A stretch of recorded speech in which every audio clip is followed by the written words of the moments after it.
All right, excellent. So for today's lesson, I want to talk about two different things. Number one, I want to talk about how visible light is produced. So what we're worried about now from here on in to the rest of this unit is visible light, all right? And did I want to talk about how it breaks into colors? Maybe later on. We'll talk about the colors again later on, the visible spectrum. Actually, you know what? Maybe we'll talk about that right now. You guys are writing away, that's fine. I'm going to go get a couple of things and show you, again, a couple of demonstrations.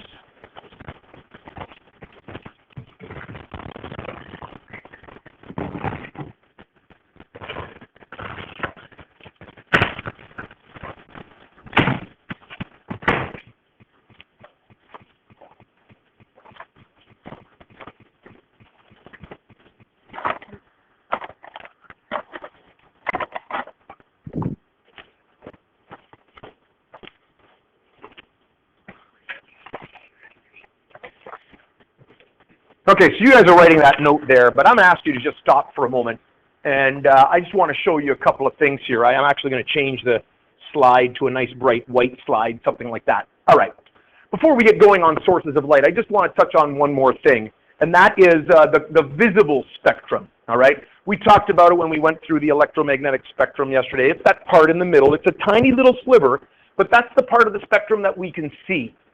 During the video, you may have seen that little simulation of what Sir Isaac Newton did in order to kind of study the spectrum. He took a prism and he caused light to go through that prism. So if I shut off all the lights here and I use the screen here as my source of light, I can take this prism, and if I rotate it properly, I can see if I rotate it at the right angle. So where can I get that? Why is it all green?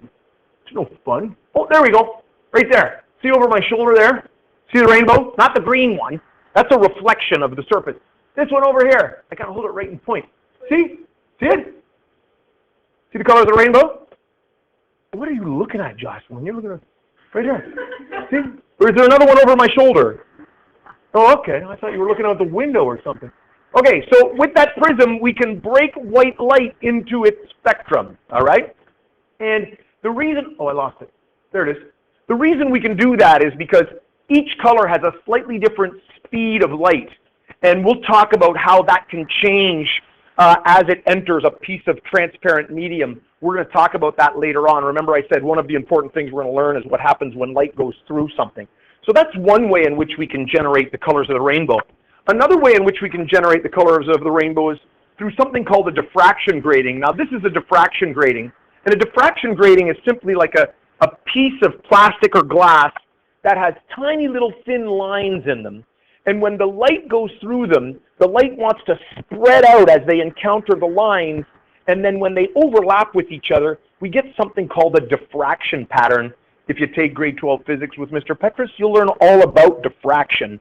So this is called a diffraction grating. Now, I don't know if it works if I put it in front, not very well, but if I hand out a diffraction grating to each of you, and you take that diffraction grating and hold it over your eyes and take a look at the lamp, you'll see a projection of the pattern on your retina, on your eyes, and you'll see that projection of the pattern, 1, 2, 3, 4, and you can look at it, and if you look at, oh, that's, what have I got, a crappy one?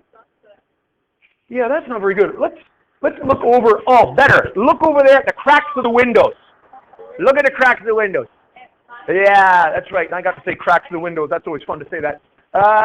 Anyway, you can see all the little rainbows there. See that? If you turn it, yeah, if you turn it, you get different. The rainbow kind of rotates around, all right? And that's because the diffraction grating spreads the light out left and right. So what you need is a really thin source of light is what you need. If I were to turn this light on, you might be able to look at this thing. Oh, ooh, and everybody. You can see a bulb for each color almost, can't you? There's a square everywhere. Are you tripping out here, Kendall? Is that what's happening here? Like, if I were to give you a second one, Kendall, and you look through both eyes at the same time, would you completely lose it? We're going to get a, oh man, that's so cool. All right. Okay. So there you can see we can get the colors by spreading the colors out. All right. Now you've got to give them back to me. Send them to the front. Don't steal my diffraction gratings, no matter how cool you think they are. I did. I'm sure you could. I actually used to have a pair of goofy glasses that had each a diffraction grating in it, so it was just kind of weird. Anyway, don't steal them, because if you show your friends and you tell them you got it in science, they'll think you're geeks and you'll lose all your friends for being a science geek. So don't do that. Don't steal my diffraction grating. Okay, and did I bump that card? It doesn't matter. So there you can see we can take white light and we can break it into the colors of the rainbow. And I just wanted to talk a little bit about that and the way we can separate light through a prism or a diffraction grating. There are many pieces of scientific equipment that uses light as light interacts with various things. In chemistry, we often can study what is in a solution by shining light through the solution, and as the light goes through the solution, it will absorb some colors, and if you then study the light that comes out the back end, you can have knowledge of what's in the solution. It's called a spectrometer or a spectrophotometer, all right? So the spectrum is used in many different ways. We saw on the videos that in astronomy, if you take the light coming from a star and you break up the colors, you can actually have knowledge of what elements are on that particular star, all right? So the spectrum analysis of many things are very important. So from here on in this unit, we will be discussing the visible spectrum. We will be talking about visible light. It's important that we know about the different types of light. We saw that yesterday. But for the rest of the unit, we're talking about light that we can see. All right? Okay. So what we want to then do in this note is talk about where and what types of things produce that light that we can see. So here we've got a term here, luminous. And I have another tablet here instead of using a smartboard today because I want to draw some extra lines on things. So you can see here I can manipulate this here, and so I'm going to add a little bit to this little note here. So luminous, an example of a luminous object, well, tell me something that gives off its own light. The sun. Excellent. It's like I prompted you. It's perfect. That's exactly what I wanted as the answer. The sun. I didn't tell you that, but that's perfect. The sun is a luminous object, all right? It produces its own light. Now, non-luminous, and I just want to write it down here. You guys are going to get mad at me because I'm adding something here. Luminous. Oh, yeah, you're all cursing me because now I've added something in between luminous and the types of luminosity, and you're going to be squeezing it in there. Oh, you'll figure it out. Are we going to have examples for the types? Yeah, I'm going to squeeze some examples in these. Yes, correct. Oh goodness, you guys can adapt. Don't be so rigid on your note taking. Squeeze it in the indentation there. Okay, so non-luminous is an object that doesn't produce its own light. All right, and we're talking visible light. So an example of a non-luminous object is the moon. All right, but you might say, Mr. Sanders, during a full moon, that moon looks oh so bright. Isn't it giving off its own light? It's just a reflection of the sun's light off of the moon. Excellent. That means, wait a minute, if I recall, you guys do a little bit of optics in elementary school, don't you? Do you do optics? Oh, okay, excellent. Good. Good. So I just wanted to kind of differentiate between luminous, something that produces its own light, and non-luminous, something that doesn't produce its own light, and that's the moon. And remember, I'm talking about visible light, because you could say that we are non-luminous. We do not glow with some kind of radiant light coming from us. But if you had an infrared camera, remember infrared is that heat camera, and you tried to hide in the woods because you were trying to run away from the cops or something, and it was dark, then the cops could use an infrared camera to see you, because we do give off heat. We do give off infrared light. So when we say luminous, we're talking about visible light. We're talking about light that our eyes can see. So we would be technically non-luminous in the visible spectrum, in the visible light. Yes, question? Yeah. Okay. Remember on those, like, ghost hunter shows? Yep. They use, like, those stickers to, like, see, like, heat Yes, that's correct. Yeah. So when they see the heat signature of something, they're using an infrared camera, which is also like a night vision goggle, they'll call that. And how that translates into finding ghosts, I have no idea. Oh, the ghosts give off heat. No, they're cold. Oh, ghosts are colder than the background. I'm recording all of this, by the way, Sammy. So you're saying the spirit's heart is warm, and so the infrared cameras pick up on the warm heart of the spirit. Ladies and gentlemen, this has nothing to do with science. I don't know how they've hijacked my lesson.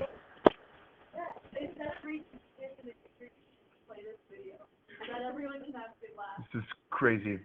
We're going to continue on talking about luminosity, and later on you can discuss amongst yourselves at a different class time or something about the ghosts and their temperature. All right. Thank you for that input, though. All right. Types of luminosity. Incandescence, given off due to objects that due to high temperature. As you can see there, I've got a candle, right? But let's, in more general, fire, right? Fire. Can you tell me something else maybe that you've encountered that gives off light because it's really hot? Yeah, like the element on an electric stove. You know what I'm talking about? That it gets really, really hot. If it gets red hot, correct. And if you've ever worked in a shop and you've ever either welded or cut with a cutting torch, that the metal is red for a brief moment until it cools, and then it cools down and it becomes then gray again. So I'm just going to put here red hot metal. Does that make sense? Red hot metal, and I haven't used this tablet for a long time, so it's pretty tough to write. Metal. You see, when I write on it, I can't see where I'm writing, so I'm looking at the screen as I write. It's kind of fun. If you've ever been down to Mr. Sylvester's shop, he was showing me the other day. He has a furnace, like a big oven that is used to heat metal so that he can bend it. And when it's like cranked up to the hottest, and he opens it up, it's almost yellow hot. It's so hot. When he opens that up, it gives off so much heat that it is super, super hot. And that's, again, glowing because of the heat due to incandescence. All right? Okay. Let's move on to the next. Oh, there's my light bulb. Fluorescence.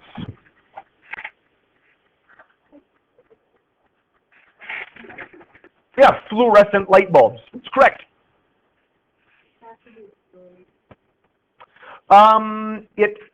That's a good question. I don't know the answer to that. That's not right now. I would think it has its origins in fluorine. There's a chemical that we have in the chemical storage room that is called fluorescein, and I've never worked with it, but I assume that if I were to illuminate it with some UV rays, that it would glow. Now, I'm not going to do that right now, but I would suspect that it has something to do with fluorine as being a part of the chemical composition. Now, it turns out that chemists and material scientists can make other chemicals that will produce light like this. They'll be fluorescent that don't have fluorine. So I think that the original chemicals that gave off light this way, right, as scientists were discovering this property, all right, the original chemicals contained fluorine, but now we can make things that also produce light when hit by UV rays that don't contain fluorine. You see what I mean? So now the term fluorescence still hangs around because of those original chemicals. Now that's a guess.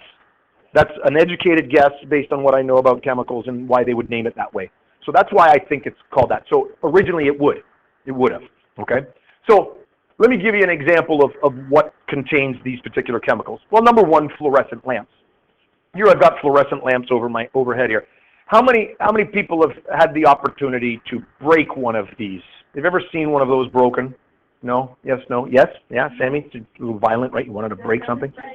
No, I'm not going to break one because it's kind of messy and dirty. Have you ever noticed, seen one that was broke?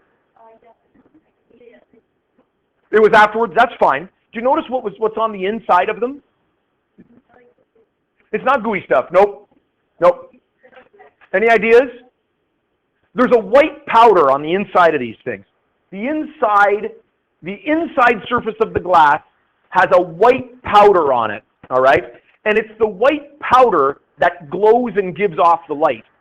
In the electronics of the lamp, in the end here, there's something called a ballast.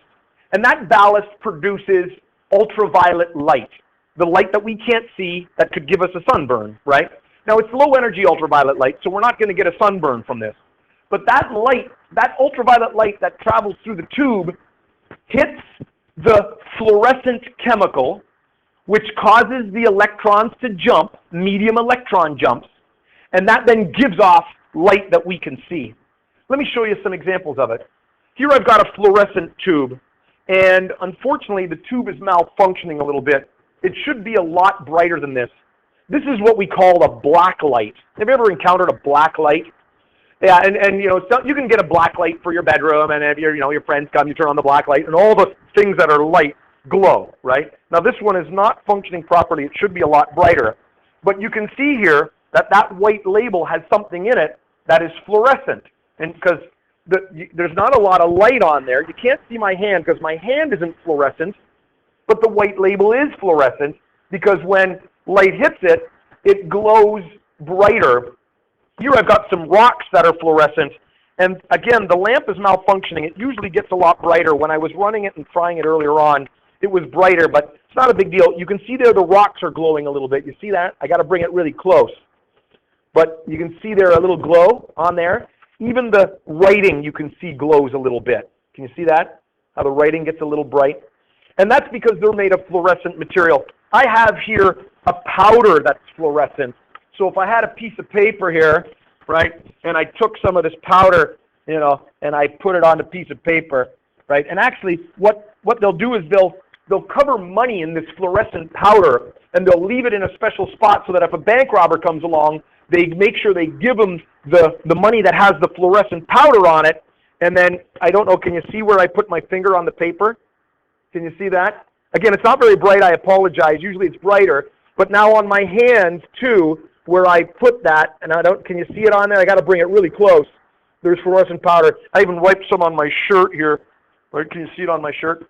Again, it's not very bright. This piece of junk, it wasn't working better. But anyway, you can see there, when I illuminate it with the ultraviolet light, the black light, then those chemicals get excited, we say, and they give off light.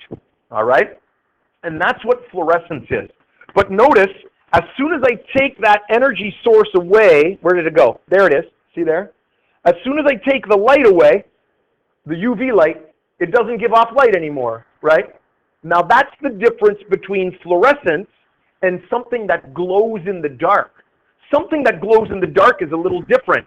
Something that glows in the dark would stay illuminated even if I took the energy away. And that's a slightly different type of light source, all right? So I'm going to leave that on. I'm going to see if that turns on a little brighter. I can show you a few things there in a moment. So fluorescence, examples of fluorescence, and I'm going to put here fluorescent lights. So fluorescent lights as examples. And not necessarily glow in the dark material, because that's a different thing. So that powder that did that get brighter? No. That powder that I've got there is not glow in the dark, or it would stay lit. It would be something different. I don't want to put any other examples because I don't want to get it too confusing. So let's jump ahead to phosphorescence.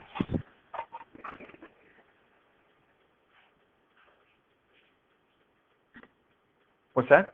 Well, you can't see where you're writing? It's too dark? Isn't this fun? I go really close to it.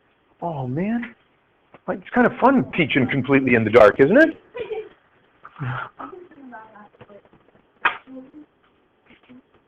It's almost like being at a campfire, except it's in class.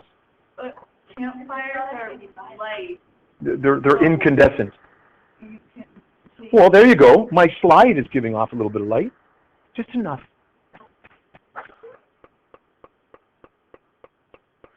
Phosphorescence. Again, the origin of the term phosphorescence, probably the first phosphorescent material contained phosphorus, right? And hence it gets the starting point phosphorescence. Phosphorescence is glow-in-the-dark material. Phosphorescence is very similar to fluorescence. The only difference is when you take the energy source away of something that's fluorescent, the light stops.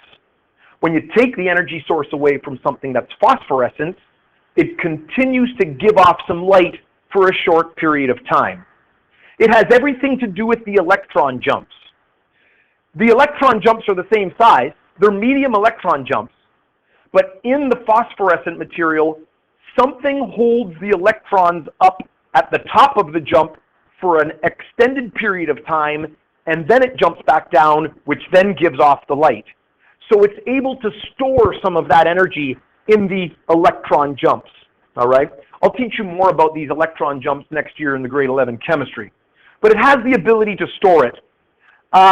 You can write here glow-in-the-dark material as an example. It's kind of silly. It says glow-in-the-dark, but that's an example of what we're talking about. Anything that's glow-in-the-dark. I think we have some glow-in-the-dark paint at my house. I don't know why I have that. My daughter must have got it from somewhere. I should have brought some, because these were supposed to be glow-in-the-dark headbands. Another teacher found these years ago, and I don't know if they work anymore. I don't know whether the chemical can change and lose its ability to glow in the dark. Let's give it a shot. I'll hold it up here in the light. I gotta wait for it to charge up. And let's shut off the light here and let's see if it glows in the dark. Ooh. That's fun. Now, right now, these faces, they are glowing right now. They're giving off light right now. But because there's so much light in the room, we can't see the light that it's giving off. But it is giving off light right now. The electrons have been forced up. Some of them are falling back down. And so it is giving off light, but we can't see it because of the brightness of the original light. When I take it away, you can see there that it's still glowing. Now, this whole thing is glowing. Where's the blue one? Let's see if I can charge it up with the ultraviolet light. Now, again, my light's not very bright, but I'll leave it there on the blue one. And let's see if the ultraviolet light is able to make it glow. And so you can see the ultraviolet light can do it as well. It doesn't have to be the visible light. It can be the ultraviolet light. And so the electrons start jumping up and down, but they hold on to some of that energy, and if you take the light away, it then can still give off some of that energy. So phosphorescence is a little different than fluorescence. Okay? All right. Chemiluminescence.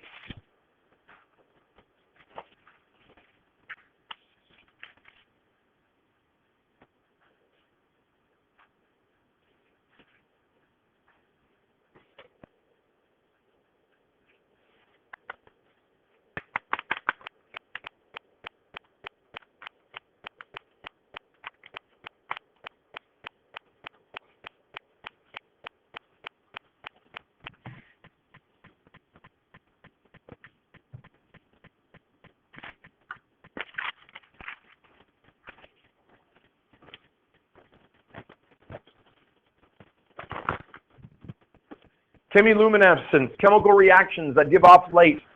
When living things produce the chemicals, it's called bioluminescence.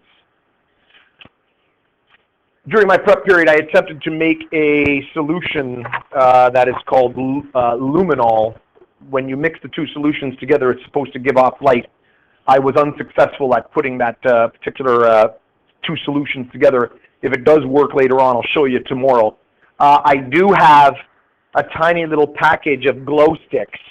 Right? Oh, look at, hey, my lamp turned on. That's fun. Now we can see that really good, really well. What did I get rid of? I got rid of all the good stuff. Oh, well, we'll leave that there. Maybe I'll show you some later on. There you can see it on the paper nicely. Okay, we're going to leave that there. Let's talk a little bit about chemiluminescence. Glow sticks. These are the tiniest little glow sticks I've ever seen. Somebody bought these years ago. I don't even know if they'll still work. Let's open them up. Two tiny little glow sticks. Look at that, as tiny as can be. And I don't know what you'd use those tiny little glow sticks for.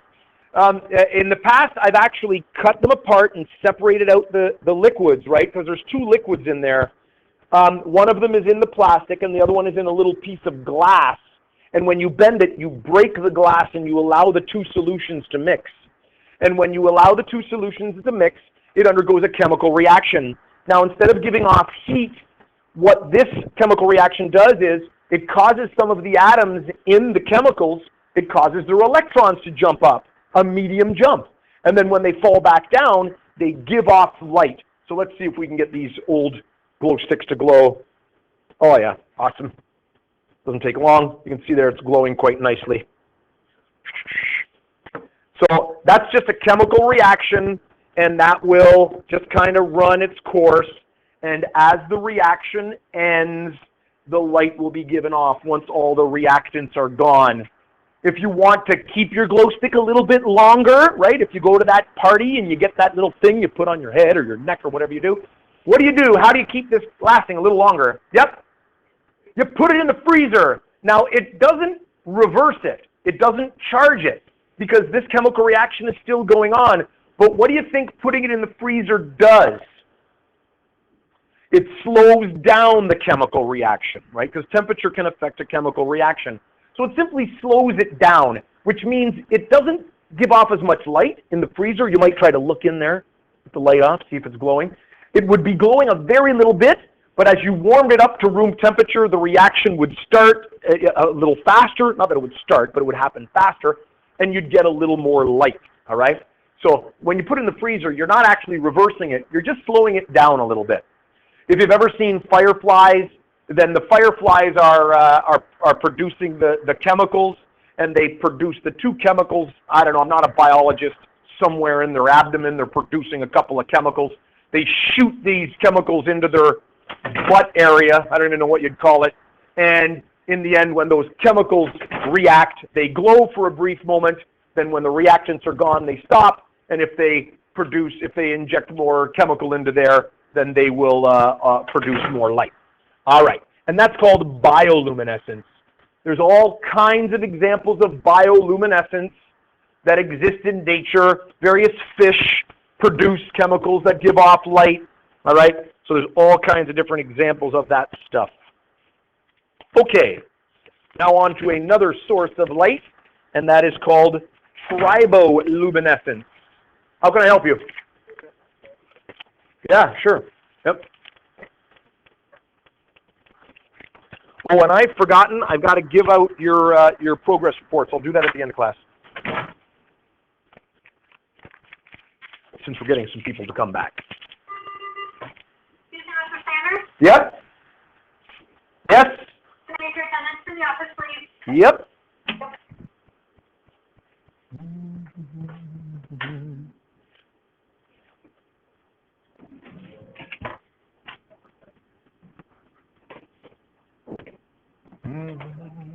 Could you take that for me?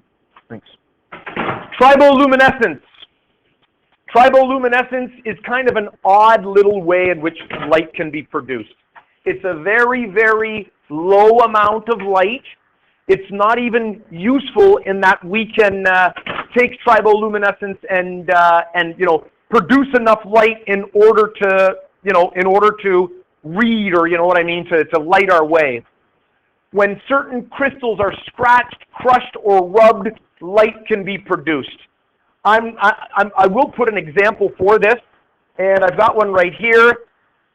If you've ever heard of the situation where if you chew on a wintergreen lifesaver, you can sometimes get sparks to be generated in your mouth.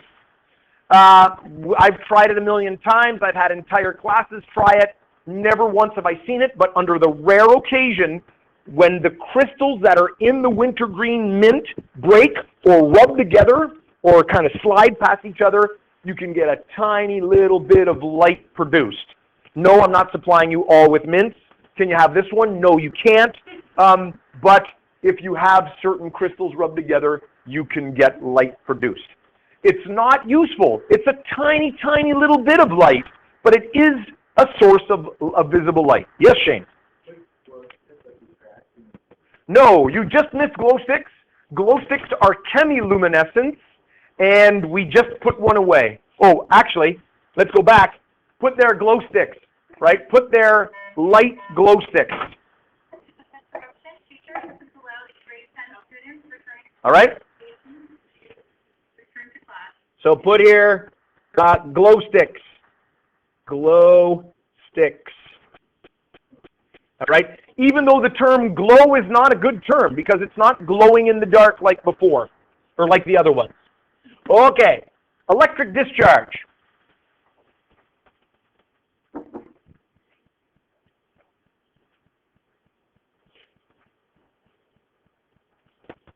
Electricity flowing through a gas will cause the gas to glow. Didn't miss anything. We're on to electric discharge. Have I shown you this device yet? Did I show you this device yet? This is one of my cooler devices. I hope it doesn't cause my microphone to malfunction as I'm videotaping this. But this is called a Tesla coil. And this is named after a scientist by the name of Nikola Tesla. And he invented this in the late 1800s, early 1900s. And it has the capability of generating very high voltage AC electricity. Really, it's like a lightning stick. It's awesome. If I take the Tesla coil and I plug it in, I'm going to get rid of this because I got a different thing plugged in, and I turn it on, I can create an electric discharge. That's fun. And it glows. So if I shut the light off, what's that? Oh yeah, it could zap me. I don't like being zapped by it. No, it's quite a good shot. Now, if I were to touch a tube that has a particular gas in it, then I can get different colors. So different atoms within these tubes will glow different colors.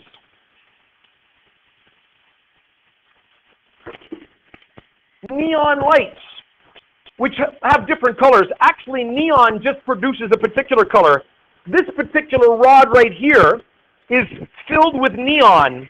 So when neon is electrified, oh, that tube is out of neon. Okay, we got to stop for a second. We're going to find a neon tube. That's the old neon tube. And we'll put that away. Let me get one that has actually neon in it. And that one can be thrown out, I guess. All right.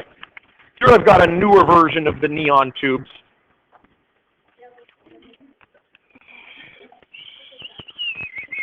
Here I got two of them. This one's still in the bag. Cool. All right, let's electrify this neon tube. So this one actually contains neon.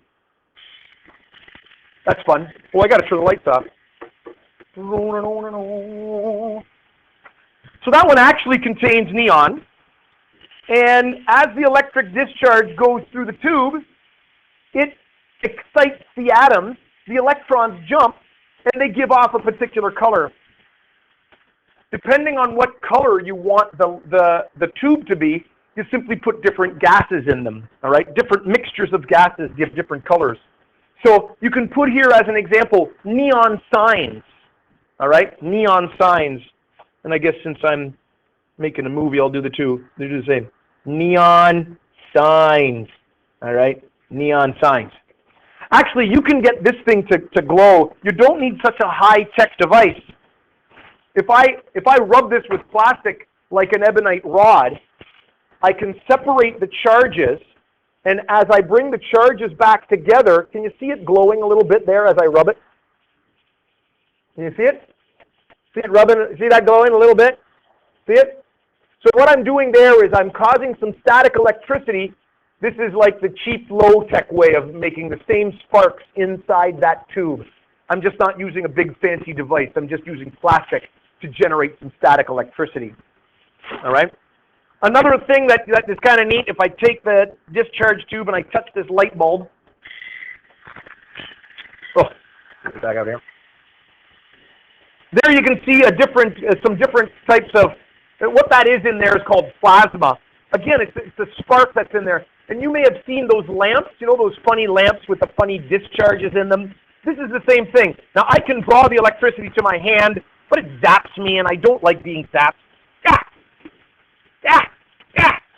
Jeez! Ah! I'm not doing it anymore. That's enough. All right. So this is a little more high voltage than those lamps that you may have seen. You know the lamps I'm talking about? They've got the kind of electricity snaking through them. That's a same type device, except it's using far lower voltage. And if you touch it, you see the electricity is drawn to your hands. You can do that type of thing. Similar type thing. Question, Shane? Yep. The electricity is drawn to your hands because you're grounding the system is what you're doing. Okay. So electric discharge, definitely a source of electricity. Okay. LEDs.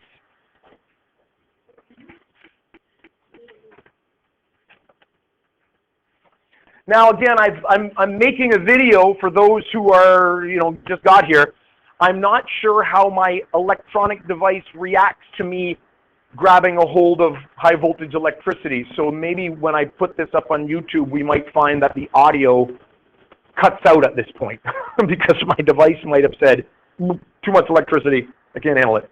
Very often electronic devices don't like high voltage discharges like that. LED stands for, yep. I have no idea because I was busy working. LEDs stand for light emitting diode.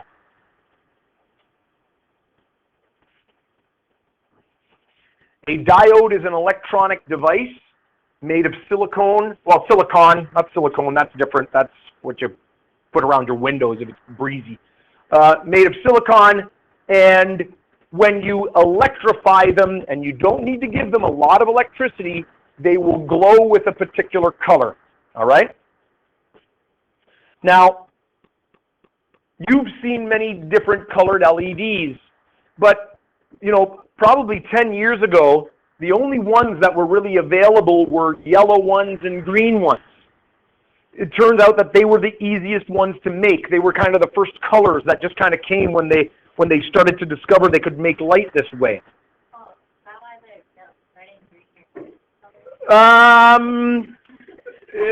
Is that why red and green are Christmas colors? Because I don't know. No. The reason red, green, and blue are very common in terms of LED lights, because I'll activate this in a moment. And this actually was it used to be a little a snowman, which I just completely tore apart so I could see the LEDs. And I don't know, red, green, and blue are very important colors to our eyes because those are the ones that we sense in order to see mixtures of colors, all right? Anyway, I think it's just a coincidence. I don't know. I don't know why the Christmas colors are what they are. Blue was the hardest one for them to make for some reason. And in actual fact, the latest Nobel Prize in Physics has been awarded to the scientist who was able to create the first blue LED. Once they had red, green, and blue, they could put them into things like light bulbs, because when you add red light and green light and blue light together, you end up getting white light. And I'll see if I can illustrate that with this little device here, which is why I took it apart. LEDs are great sources of light because they do not get hot. They don't use mercury. In these fluorescent tubes, in every one, even the little compact ones that you put in the light bulb, there's a little drop of mercury because the mercury is needed to make the ultraviolet light so that the other stuff glows. And when you break one of these, you actually let a little bit of mercury escape, and mercury is a toxic chemical to humans. If you were to inhale lots of mercury vapor, the mercury would accumulate in your blood and ultimately accumulate in your brain, and you would go insane. It would affect your thinking, all right? So mercury is not a good thing. So these tubes contain a little bit of mercury. These things, no mercury in this. They last a long time. They can run for thousands and thousands of hours and not degrade. Let's take a look at this one here. So if I turn this on, this thing transitions between red, green, and blue, all right? And if I put the light up against the board, you can see it transition between the blue, and then the green, and then the red. But as it transitions in between, you can see all kinds of different colors. Now this board isn't the greatest because it's got a green hue to it. Let's maybe look at the periodic table. There, look at that empty spot there. Ooh. Now look at there. It goes to white. For a brief moment, it goes to white as all three of the LEDs are on at the same time. And that's the way an LED lamp works if you have one at home. If you have an LED lamp that you put into the light bulb, because you can buy LED ones, they're covered in a little piece of white plastic like a light bulb. There are 3 LED lamps in there, all of them glowing at the same time to produce the white light. And like I said, these things aren't hot. They can run for days and days. They can run on little batteries. They're the types of light that are in all of your garden lamps because you can have it charged by a solar collector, and then at night it turns on and that little garden lamp glows all night long because it doesn't take very much electricity. All right? Okay, question? Yeah, the same thing, right? Yeah, tear them apart. No? No, just tear them apart. Say it's for science. I got to look at what's inside there, even though you know what's inside there. That'd be cool. Okay, so LEDs are good. The last light source I want to talk about are lasers.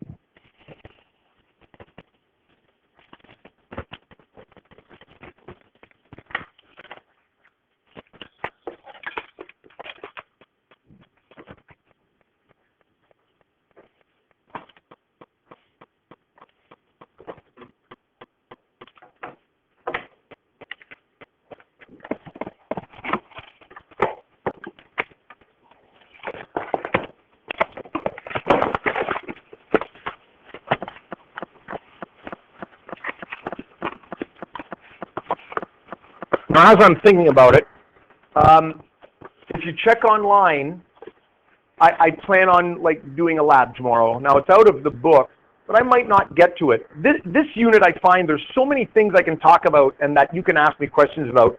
Sometimes I go a little long one day and a little shorter the next day. So it becomes a little trickier to know exactly what and when I'm going to do various things. Yep? Why is it written twice down there? You only have to write it once. Because I have a link to a 5-minute video on laser eye surgery that I want to show you in a bit. But when I put the link on the website, the first link links to my first videos that we watched yesterday. I don't know why, I can't fix it. When I made a copy of the second link again, the second one brings me to the laser eye surgery. It's a computer screw up. Nothing special about it, just a computer mix-up.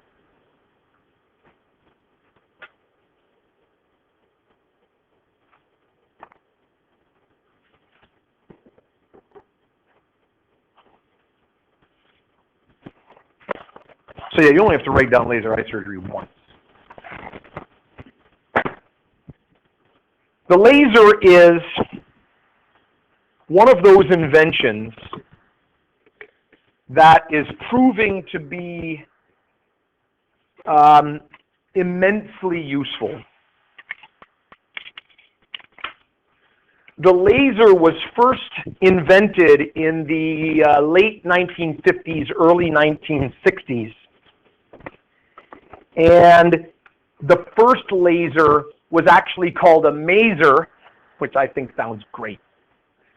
Because instead of giving off light that we can see, it actually was producing microwaves, all right? So it's a microwave generator. Laser is an acronym, That stands for light amplification by stimulated emission of radiation. Yeah, it's a great acronym. Light, you don't need to know that, but light amplification by stimulated emission of radiation. In the 1930s, a theory of atoms called quantum theory was allowing scientists to really kind of understand the way the atom behaved.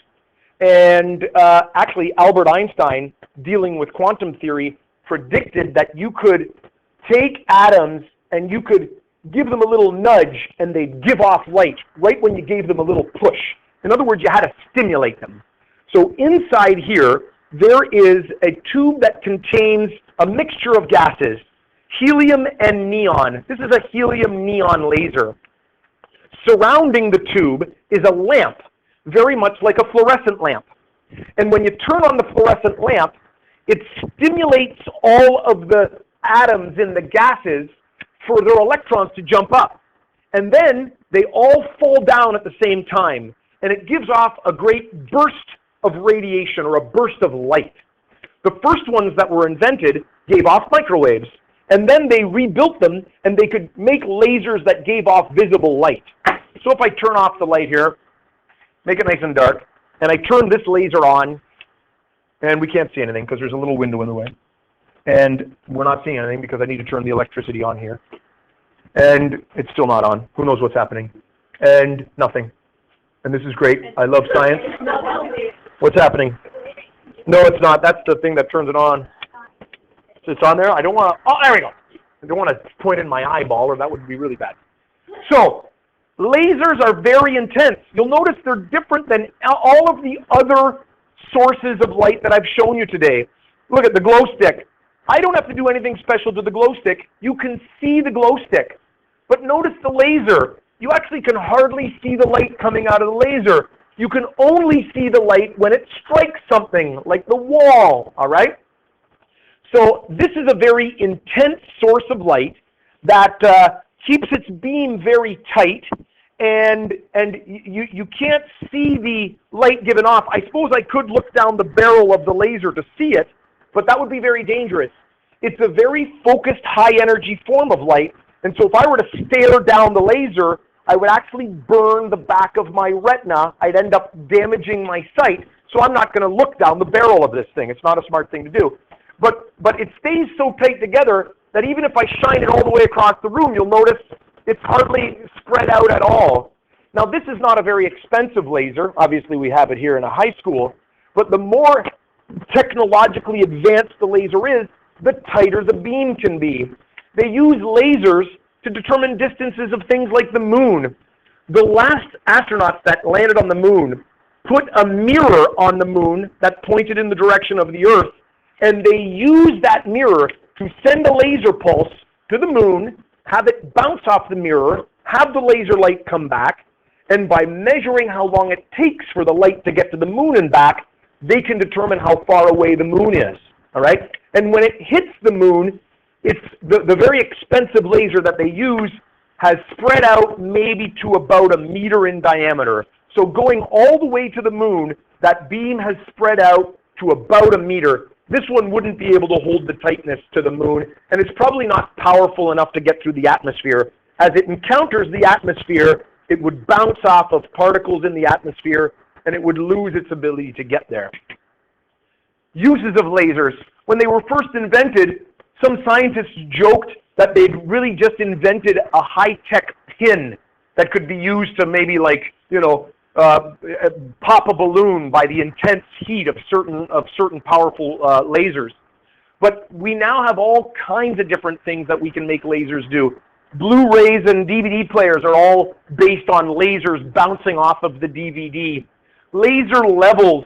I've even seen laser levels now in arenas where the Zamboni has a receiver for the laser, and attached to one of the walls there's a laser level going around, and that keeps that cutting system of the Zamboni exactly perfectly horizontal, so the ice is perfectly flat. Laser cutting.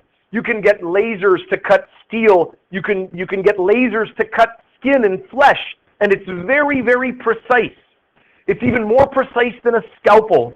It's better than a scalpel because not only does it cut, but it also cauterizes the cut, and that stops the bleeding. So it burns the ends of the blood vessels. So when it cuts, it also stops bleeding right away. So you can use it to do all kinds of things. Lasers are used to generate holograms, and lasers are also used, obviously, in laser eye surgery. And I'm going to stop the video here in a moment, and I'm going to show you that little video here in a second. Because that's the end of my discussion on what the sources of light are, all right? Next is how does light travel? We'll save that for tomorrow. I'd hope to get it done today, but that kind of kicks everything back a little bit, but we'll deal with it when we get there. So right now I'm going to stop the recording.